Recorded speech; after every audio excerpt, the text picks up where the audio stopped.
নমস্কার বন্ধুরা, কেমন আছেন? আশা করি আপনারা সকলেই ভালো আছেন, সুস্থ আছেন। তো জন্মাষ্টমীর আমি গোস্বামী মতে পরের দিনকেই করলাম। সোমবার দিনও ছিল, আবার মঙ্গলবার দিনকে গোস্বামী মতে, তাই গোস্বামী মতেই করলাম। আর আমি প্রতিটা উপোসই গোস্বামী মতেই করি। পুজো প্রায় শেষ, কাকা মন্দিরে পুজো করছে। পাড়ার কাকিমা, জেঠিমা, ঠাকমা সবাই এসছে পুজো করতে।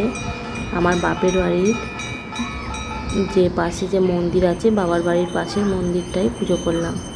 তো পাড়ার ছেলেরা, বাচ্চারা দেখুন মন্দিরের গায়ে দেখুন কত সুন্দর ঠাকুরের নিজের হাতে ছবি এঁকেছে, বা নানান রকমের ছবি পোস্টার কিনে এনে মন্দিরের গায়ে দিয়েছে। আবার কত সুন্দর করে দেখুন সব নানান রকমের সব কাগজ দিয়ে কত কিছু সাজিয়ে রেখেছে। ওরা প্রতিটা অনুষ্ঠানই, যখন কোনো অনুষ্ঠান হয়, কিছু অনুষ্ঠান ওরা নিজেরাই সাজগোজ করে, নিজেরাই অনুষ্ঠান করে।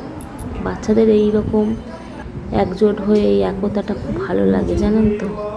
সময় নষ্ট না করে, অপচয় না করে। আর আমার মানু দেখুন, দিদা আমার মায়ের কোলে বসে মন্ত্র বলছে।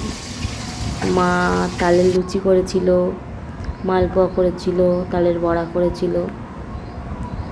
আমার মায়ের হাতের রান্না না অসাধারণ, জানেন তো। খুব সুন্দর রান্না করে মা, প্রতিটা রান্নাই কিন্তু খুব সুন্দর। মা আজকে দেখুন মালপোয়া বানিয়েছে, মালপোয়াটাও কিন্তু খেতে খুব সুন্দর হয়েছে। আপনারা যদি খেতে চান অবশ্যই আসুন।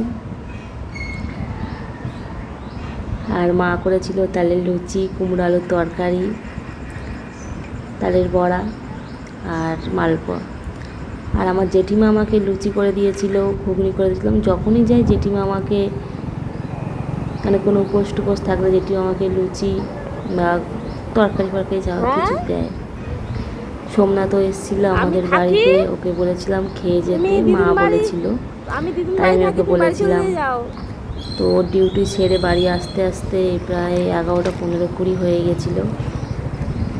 তারপর দেখুন আমার বাপের বাড়ি থেকে আমার শ্বশুরবাড়ি কতটা রাস্তা লাগে যেতে। তো ওর সাথেই আমি বাড়ি চলে এসেছি। রাত তো অনেকটা, প্রায় 11:30 বেশি প্রায় হতে যায়। রাস্তার আলোগুলো দেখুন কত সুন্দর লাগছে রাত্রিবেলাটা। তো আমরা প্রায় আমাদের বাড়িতে চলে এসেছি। আর আমার ছেলে দেখুন না কত রাত অবধি জেগে থাকে। যতক্ষণ না আমি ওকে ঘুম পাড়াবো ততক্ষণ ঘুমাই না। কিন্তু এটা কিন্তু ওর খুব ভালো একরকম অভ্যাস। আর ঘুমের জন্য কিন্তু বায়নাও করে, হয়তো একটু দুষ্ট হতে পারে। কত রকম কথা বলছে দেখুন, শুনবেন ওর কথাগুলো, খুব ভালো লাগবে। আমাদের বাড়ি প্রায় চলে এসেছি। এটা হচ্ছে আমাদের বাড়ির গলি। এই গলি থেকে একটু ভিতরে আমাদের বাড়ি। খুব খুশি, জানেন তো, ওর বাবার সাথে এসে। যেহেতু সারাদিন ওর বাবাকে পায় না, তো যতটা সময় পারে ওর বাবার সাথে থাকে। বাড়ি থাকলে বাবাকে হাতছাড়াই করে না। চলে এসেছি আমাদের